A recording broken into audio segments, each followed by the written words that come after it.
नमस्कार दोस्तों, आप सभी का स्वागत है आपके अपने ऑफिशियल यूट्यूब चैनल अपार एजुकेशन पर। जैसा कि आप लोगों को बोर्ड देख के ही दिख रहा होगा कि आज हम आपके लिए एक ऐसी जानकारी सामने लेकर आए हैं जिसके बारे में आपको जानना बहुत ही ज़रूरी है। और ये जानकारी ना ही आपके लिए किसी गवर्नमेंट की एग्ज़ाम की तैयारी करें तभी इम्पोर्टेंट है, बाकी आपको वैसे भी अगर आप न्यूज़ देखते हैं रोज़, तब भी आपके लिए ये जानकारी सबसे ज़्यादा इम्पोर्टेंट होने वाली है।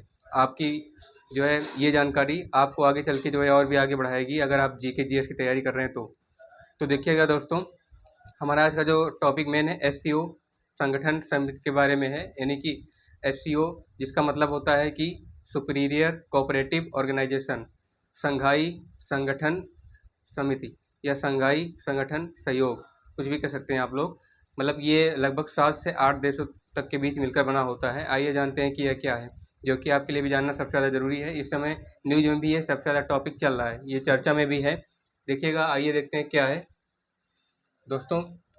जो हमारा आज का 26 यानी कि डेट 26 तारीख का जो हमारा न्यूज एनालिसिस है, अभी हाल फिलहाल में एक हफ्ते पहले जो है एससीओ संगठन की बैठक हुई थी। उसमें हमारे डिफेंस मिनिस्टर, भारत के रक्षा मंत्री राजनाथ सिंह ने हिस्सा लिया था कि उन्होंने किस पर्पज़ से, क्या सोचकर अपने देश के बारे में, अपने देश के हित के लिए भी कुछ उसमें रखा गया था।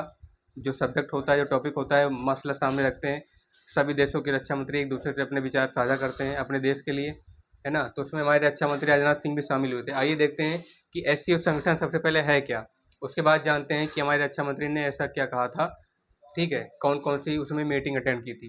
तो जो एससीओ संगठन समिति है, यानी एससीओ संगठन है क्या, आइए सबसे पहले बारे में इसके जानते हैं। क्या होता है कि ये संघाई सहयोग संगठन इसे बोलते हैं हिंदी में। संघाई सहयोग संगठन का मतलब कि 4 से 5 नहीं, पूरा मिला करके 7 से 8 देशों की गुटनिरपेक्षता।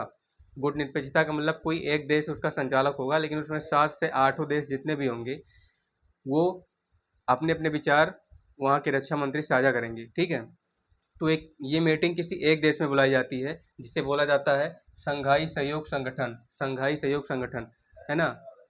7 से 8 देशों का मिला करके जो संघ बनेगा, उसके संघ से जो भी निष्कर्ष सामने आएगा उसका पालन सभी देशों को करना होगा। ठीक, तो ये क्या होता है, संघाई सहयोग संगठन एक सुपीरियर कोऑपरेटिव ऑर्गेनाइजेशन, एससीओ इसे बोलते हैं, इंग्लिश में शॉर्ट फॉर्म होता है एससीओ। इसका जो फुल फॉर्म है, सुपीरियर का मतलब होता है संघाई, कोऑपरेटिव का मतलब होता है सहयोग, ऑर्गेनाइजेशन का मतलब होता है संगठन। जहाँ पे 7 से 8 या लगभग 7 से लेकर के 10 देशों के अंदर की गुटनिरपेक्षता, उन सभी देशों में आपस में बनाई गई रणनीति, ठीक है, जो कि आगामी आने वाले भविष्य में उन सभी देशों के लिए काम आए। तो एक क्षेत्रीय अंतर्राष्ट्रीय संगठन है जो संघाई सहयोग संगठन, सुपीरियर कोऑपरेटिव ऑर्गेनाइजेशन, एससीओ एक क्षेत्रीय अंतर्राष्ट्रीय संगठन है ना। अंतर्राष्ट्रीय का मतलब समझ रहे हैं ना आप, कोई एक राष्ट्र का नहीं, उसमें 7 8 देश के राष्ट्रों को मिला करके जो भी होगा निष्कर्ष, जो भी मसला निकलेगा, जो भी हल निकलेगा, वो एक क्षेत्रीय अंतर्राष्ट्रीय संगठन के रूप में होगा। तो ये क्या होता है, एक संघाई सहयोग संगठन एक क्षेत्रीय अंतर्राष्ट्रीय संगठन है जिसकी स्थापना वर्ष 2001 में हुई थी। किस किस देशों ने मिलकर की थी, क्या है, चाइना, चीन, रूस, कजाकिस्तान, किर्गिस्तान और ताजिकिस्तान। यानी कि लगभग कितने देश हो गए, 7 देश हो गए। 3 4 5 6 और 7, हाँ, उसमें उज्बेकिस्तान भी है, उज्बेकिस्तान। ठीक है, ये जिसकी स्थापना किस वर्ष में हुई, 2001 में। चीन, रूस, कजाकिस्तान, किर्गिस्तान और तार्गिस्तान, उज्बेकिस्तान ने मिलकर की थी। इन 7 देशों ने मिलकर के संघाई सहयोग संगठन बनाया था। वो संघाई सहयोग संगठन जिसमें 7 से 8 देश की गुटनिरपेक्षता होती है, और सभी देशों से मिलने वाले जितने भी निष्कर्ष होते हैं, सभी देश अपने अपने विचार साझा करते हैं, वहाँ के रक्षा मंत्री। तो बाद में क्या हुआ था, भारत और पाकिस्तान ने भी वर्ष 2017 में इसकी सदस्यता स्वीकार कर ली। जो इसके पड़ोसी देश थे, वैसे तो ये चीन, रूस, कजाकिस्तान, किर्गिस्तान और ताजिकिस्तान, उज्बेकिस्तान, ये सभी संघाई सहयोग के संगठन के पहले से ही सदस्य थे, लेकिन बाद में भारत और पाकिस्तान ने भी वर्ष 2017 में इसकी सदस्यता स्वीकार कर ली। इसका ये रीज़न था कि उस देशों में जो मीटिंग होती है ना, वो हमारे जस्ट पड़ोसी देश लगते हैं। ठीक है, जो कि चीन, रूस, कजाकिस्तान, किर्गिस्तान पहले से हुआ करते थे। लेकिन जब ये मीटिंग ऑर्गेनाइज की गई किसी एक पार्टिकुलर कंट्री में, तो इन दोनों देशों को लगा कि इनसे भी कुछ फ़ायदा हो सकता है भारत को भी और पाकिस्तान को भी, आर्थिक, सामाजिक और राजनीतिक, है ना, मामले में सुधार हो सकता है। तो इसके लिए इन्होंने 2017 में पार्टिसिपेट किया था एससीओ में, और ईरान ने भी 2023 में इसकी सदस्यता स्वीकार की। 2023 में ईरान भी इसका सदस्य बन गया। किसका? एससीओ संगठन का, संघाई सहयोग संगठन, जिसे बोलते हैं सुपीरियर कोऑपरेटिव ऑर्गेनाइजेशन। ठीक है, तो आपको यहाँ तक का समझ में जरूर आया होगा। ठीक है, आइए आगे बढ़ते हैं। इसका उद्देश्य क्या है? उद्देश्य यानी कि इसका पर्पस, एससीओ का यूज कहाँ होता है? एससीओ का यूज यानी कि जहाँ पे हमने आपको बताया, डिस्कस किया कि लगभग 7 से 8 देश वहाँ पे अपना कोऑपरेटिव ऑर्गेनाइजेशन चलाते हैं। तो देखिएगा, तो वहाँ पे 700 से 800 देशों के रक्षा मंत्री जो होते हैं वो अपना विचार आपस में साझा करते हैं कि उस देशों में होने वाले सामाजिक, आर्थिक, राजनीतिक, यहाँ तक कि आतंकवाद पर भी और उग्रवाद पर भी चर्चा होती है। ठीक है, तो देखिएगा, उसका पर्पस है कि एससीओ का उद्देश्य सदस्य देशों के बीच सुरक्षा, सिक्योरिटी जिसे बोलते हैं, ठीक, आर्थिक, इकोनॉमिक से रिलेटेड, राजनीतिक, पॉलिटिक्स से रिलेटेड, ठीक है, सहयोग को बढ़ाना है। संगठन क्या कौन सा मजबूत करता है? हमने अभी आपसे बताया ना, आतंकवाद, उग्रवाद, ड्रग तस्करी, साइबर अपराध जैसे मुद्दों पर साझा रणनीति बनाना है। यानी कि जितने भी देश होते हैं एससीओ संगठन में, इन सभी का मतलब होता है कि सभी देशों के रक्षा मंत्री आपस में आ करके एकजुटता बनाए, और कोई भी देश किसी भी एक मुद्दे पर चुप ना रहे। यानी अगर आतंकवाद हो तो उसका खुलकर विरोध करे, ताकि सभी देश उसके बारे में जानकारी प्राप्त हो, जितने भी रक्षा मंत्री हों सतर्क हो जाएं। तो न कि आतंकवाद ही, उग्रवाद भी, ड्रग तस्करी भी, साइबर अपराध भी, जितने भी मुद्दे हैं राष्ट्रीय अंतर्राष्ट्रीय, उन सभी पर विचार साझा किए जाएं। तो इसका उद्देश्य यही होता है। ठीक है, आइएगा देखते हैं समाचार विश्लेषण। आज का जो एससीओ संगठन हमने अभी आपको समझाया, पहले समाचार समझाने से पहले आपको समझा दें कि एससीओ संगठन है क्या। अगर आपको ये पता होगा तो आपको समाचार अच्छे से समझ में आएगा। ठीक है, आइएगा देखते हैं क्या है। समाचार विश्लेषण में अभी एससीओ संगठन के बारे में बताया गया कि भी हाल ही में चीन के किंगदाओ शहर में, आपको पता होगा चीन की राजधानी बीजिंग है। ठीक है, बीजिंग से मात्र 20 किलोमीटर दूर है ये शहर किंगदाओ, जहाँ पे एससीओ संगठन की बैठक हुई। ठीक है, वहाँ पे सभी रक्षा मंत्री एकजुट हुए थे। एससीओ संगठन की बैठक में भारत के जो रक्षा मंत्री हैं, आपको पता होगा राजनाथ सिंह है। भारत के रक्षा मंत्री राजनाथ सिंह ने भी पाकिस्तान के रक्षा मंत्री ख्वाजा आसिफ से नहीं मिले। पता है क्यों नहीं मिले? क्योंकि आपको पता है ना, अभी अब जो पहलगाम में हमला हुआ था उसके लिए भारत ने ऑपरेशन सिंदूर लॉन्च किया था। तो भारत के 9 आतंकी ठिकानों को निशाना बनाया गया था, क्योंकि आपको पता है कि पाकिस्तान एक ऐसा देश है जो कि आतंकवाद को बढ़ावा देता है, उग्रवाद को बढ़ावा देता है, ड्रग तस्करी को बढ़ावा देता है।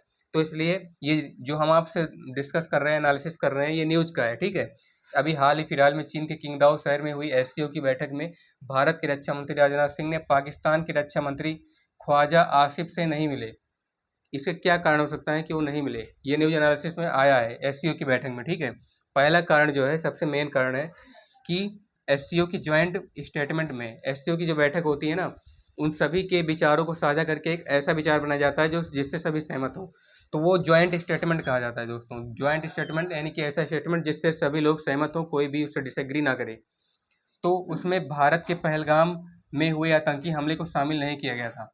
जो रक्षा मंत्री राजनाथ सिंह हैं, वो पाकिस्तान के रक्षा मंत्री ख्वाजा आसिफ से मिलने का उनका जो एससीओ की बैठक में रीजन था ना मिलने का, वो पहला रीजन यही है कि एससीओ की बैठक में होने वाली यानी ज्वाइंट स्टेटमेंट में जो है भारत में हुए पाकिस्तानी हमले को, यानी आतंकी हमले को शामिल नहीं किया गया था। जो भारत में पहलगाम में हमला हुआ था उसमें जो है ज्वाइंट स्टेटमेंट में ऐसा नहीं दिखाया गया था। इसलिए भारत के रक्षा मंत्री राजनाथ सिंह पाकिस्तान के रक्षा मंत्री ख्वाजा आसिफ से नहीं मिले। ठीक है, जबकि दोस्तों देखिएगा, भारत के पहलगाम में हुए आतंकी हमले को एससीओ के ज्वाइंट स्टेटमेंट में नहीं दिखाया गया, लेकिन बलूचिस्तान में भी हमला हुआ, वो घटना एससीओ में शामिल हो रही है।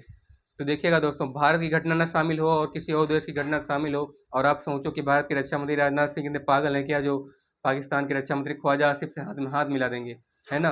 तो कोई भी देश का रक्षा मंत्री ये नहीं चाहेगा कि वहाँ की आतंकवाद बढ़े। तो भारत ऐसा कहाँ चाहेगा? अब तो भारत तो विकसित कर रहा है, मतलब डेवलपमेंट हो रहा है भारत में, हर एक चीज़ में, पढ़ाई में, यानी शिक्षा में, टेक्नोलॉजी में, और हर एक तरह के क्षेत्र में, जो कि महिलाओं के लिए भी हो रहा है, पुरुषों के लिए भी हो रहा है, हम लोग स्टूडेंट के लिए भी हो रहा है। ठीक है, तो दूसरा मेन कारण क्या है?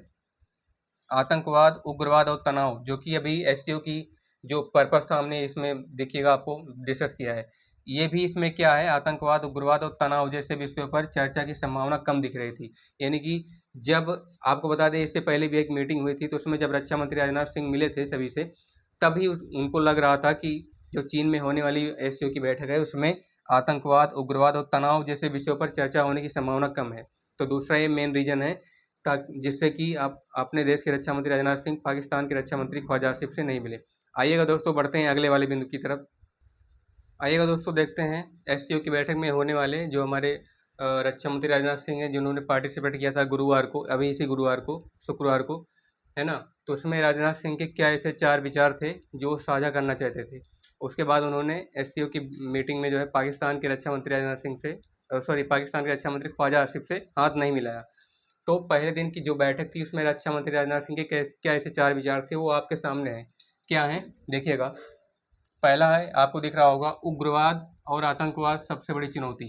एससीओ की बैठक का मतलब यही है कि कोई भी देश ना ही आतंकवाद, ना ही उग्रवाद और ना ही तनावपूर्ण किसी भी समस्या का समर्थन करे, बल्कि उसका विरोध करे और खुल के सभी देश एक दूसरे के सामने आए।